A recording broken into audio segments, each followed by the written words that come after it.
Hello everyone. Let's do a quick demo on how TimeZest works within your service ticket. You can see here we have our contact, Erica Forrest. Our ticket is in the status of new, and we have our TimeZest pod situated here at the top so it's easy to access when we are processing a new ticket. With simple selection of the resource that is needed, along with the type of meeting that is needed, and for our demonstration purposes, we just need a remote access to PC for 30 minutes. We can then very easily send off a scheduling request just like this to our customer, asking them to schedule this meeting.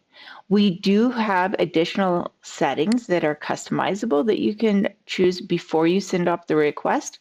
So if you need to invite specific guests, you can CC them.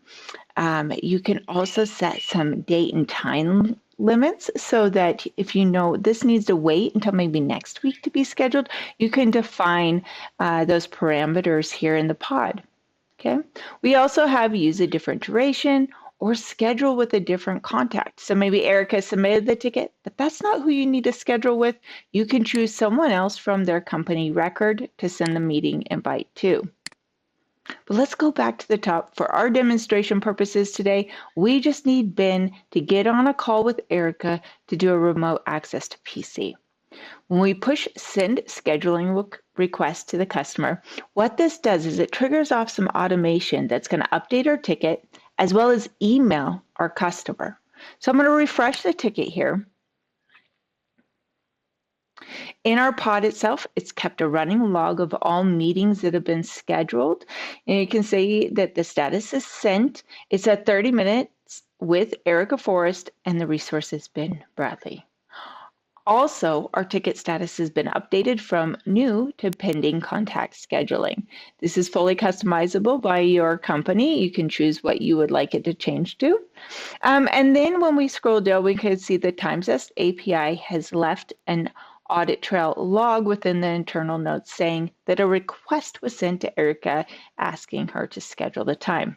Now, with the magic of being in a demo, we can go over to Erica's inbox and see exactly what our customer sees. So when we click here, we can see this request asking Erica to schedule. We give her the ticket number, we say it's for training, and we say that it's Ben Bradley as the technician that is wanting to schedule with her. Your branding is here. We can also choose a primary color for your company. Okay. When we select choose a time, this is giving her a real-time view of Ben's actual availability. It's looking at both his ConnectWise calendar and his Outlook calendar so that there's no issues with sync delays or maybe double booking. We want to look at both. Okay. So here we can see the dates that Ben is actually available.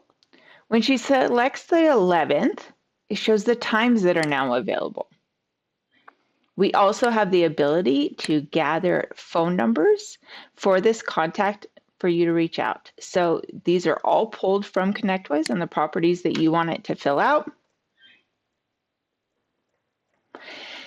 The customer also has the ability to invite guests if she would like. So if there's someone she needs to also have attend, inserting their email address here will forward them a copy of the invitation. And then we hit confirm.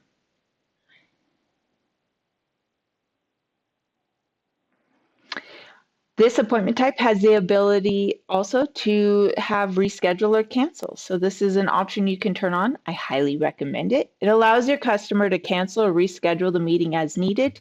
And you can set some parameters to that if you would like. We're going to go back to our ticket now.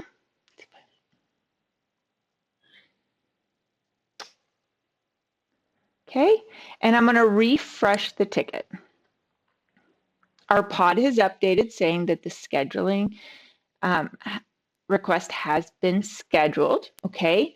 And it shows the date that it's been scheduled for. We also can see down here in the resource box that Ben has been assigned as a resource to the ticket now. So this has logged onto his ConnectWise calendar, the event, okay? And our internal note has been updated with a phone number that Erica provided. The last thing here is that we can see the ticket status is updated again to contact scheduled with TimeZest. You can change this to maybe scheduled with TimeZest or TZ scheduled, however you would like to annotate it, okay? But now this ticket is scheduled and ready to go, and there's no further back and forth that's happening. It was very simple, a consistent and clean customer experience that each and every one of your customers can have when they engage with your service desk. I hope this helps. If you have any questions, please don't hesitate to reach out to me.